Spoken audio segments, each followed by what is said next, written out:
На френският хореограф Морис Бежар. А сещате ли се за композитор, чието първо име е Морис? Морис Равел. Сега ще чуем болерото на Морис Равел или Морис Равел. Френско говорящите ще кажат кое е по-правилно. Ние се Морис Равел. Така. Помислете кое се запазва през цялото време, кое е неизменно и кое се променя в. Нека да видим сега хореографите пък как си представят движението.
Почва да се забелязва нещо. Това е една френска балерина, Силви Жулиен. Противно на всички очаквания, тя е много висока. Балеринките по принцип са дребна, нежна структура, тя е много висока. Много атрактивна личност. Да.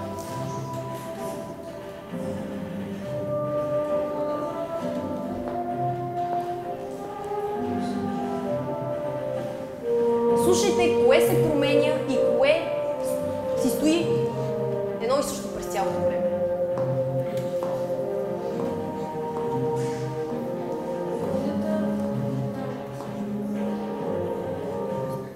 Така, ще продължим да го слушаме след малко.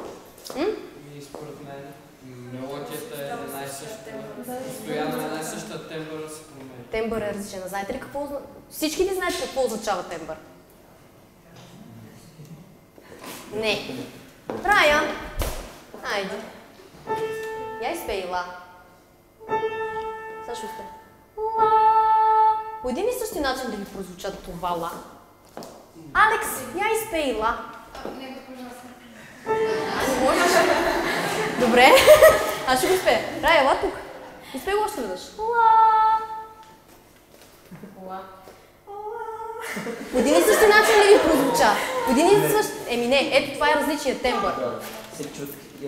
Всеки човек има тембър, както и всеки инструмент има различен тембър. Тоест, кажи го пак сега. Кое се променя? Тембъра се променя. А мелодията е най-съща. И кое още се запазва? А ритъма с какво може да го свържем? С цвета или по-скоро с движението? С движението.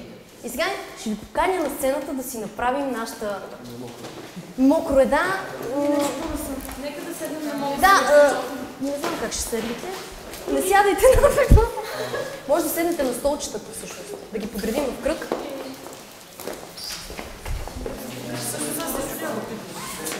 И няма да седим. Вземете на столчета.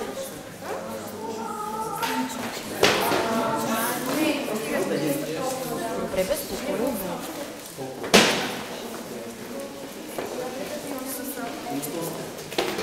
Подобно на Бежар, сега ще имитираме слънцето.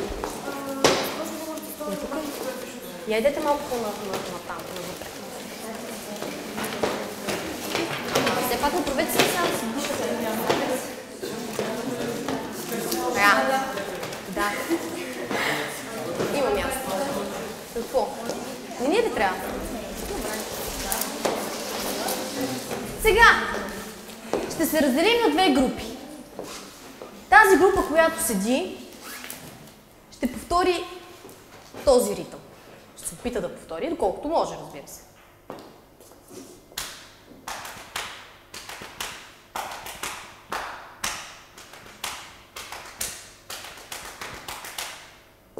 Да го разделим на две групи. Там, та-та-та-там, та-та-та-там, та-та-та-там, там.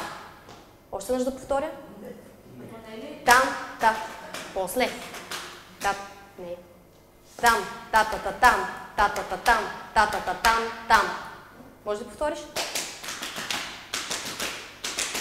Айде сега всички да пробвам. Та-та-та-там, та-та-та-там, та-та-та-там, там. Сега втората част. Там, та-та-та-там, та-та-та-там, та-та-та-та-та-та-та-та-там. Там, та-та-та-там, та-та-та-там, та-та-та-та-та-та-та-та-там. Машини, браво! Сега, другата част от нашата прекрасно събрана група.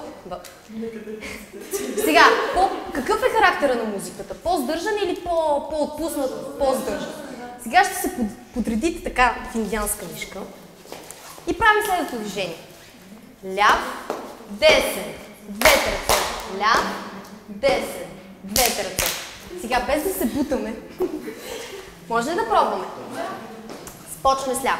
3, 4. Ляв, десен, две ръце. Там, там, там, там, там, там, там, там, пам, пам. Заедно, слушайте.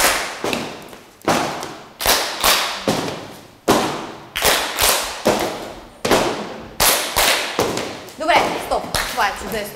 Сега, пускам началото на болерото.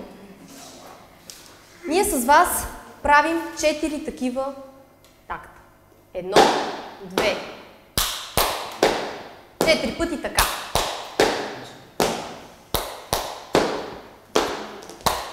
След четвъртия път се включва и групичката вътре в кръга. Сега.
Проблема.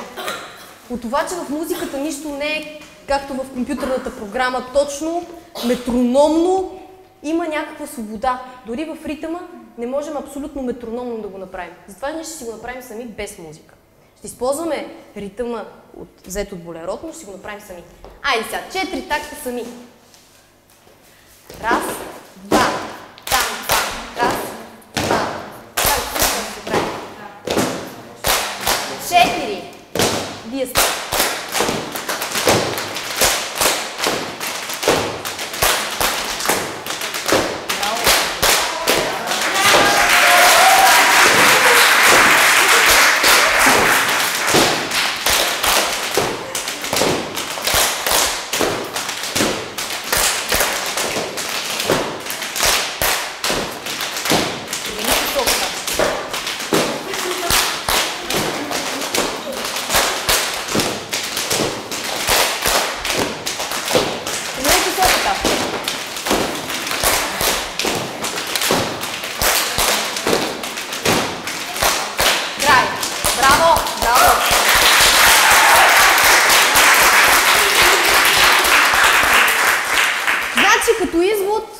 пожелание бих отправила към вас, мои мили ученици, да се обръщате към музиката, да я обичате, защото разбирайки повече музиката, ще започнете да вниквате повече и в вашето изкуство.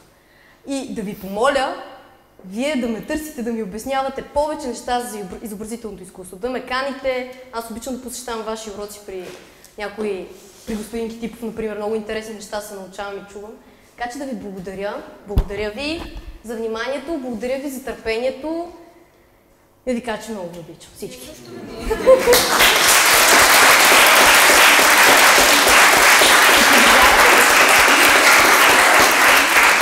Сега това е въпрос към публиката. Ако сте достатъчно уморени, приключваме. Ако ли не, имаме едно парче, както те казват. Но то не е свързано с темата на урока, но ми се иска да ви... Добре, приключваме. Хубаво. Да го чуете ли? Добре, да го чуете. Изпейте му, момичета, аз ще седна да си почина. Да. Добре, айде после. Айде, кой беше сега тук? Алекс? Рая? Добре, айде. Ние ще си седнем. Седните. Добре, да. Какво ви трябва? Трябва ли ви чаша?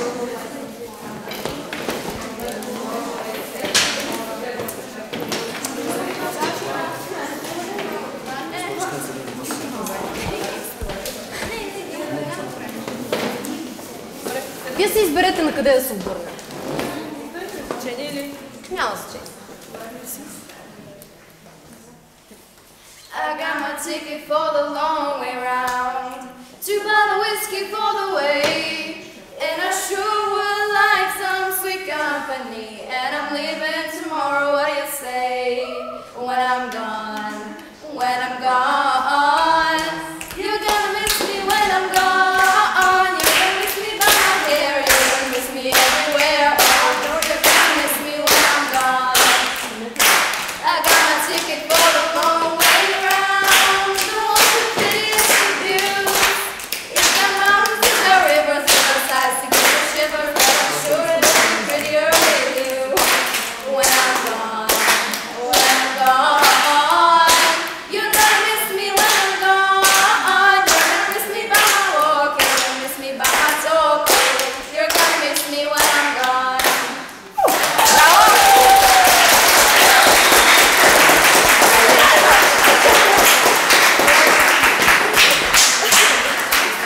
Това беше от нас, благодарим. Добре сме, брат. Сега тия шедьоври ще си ги снимаме. За спомен, не знам. Защо ще не ги вземете да си ги учите? Аз си ги взема, ама... Да, бе, си машини.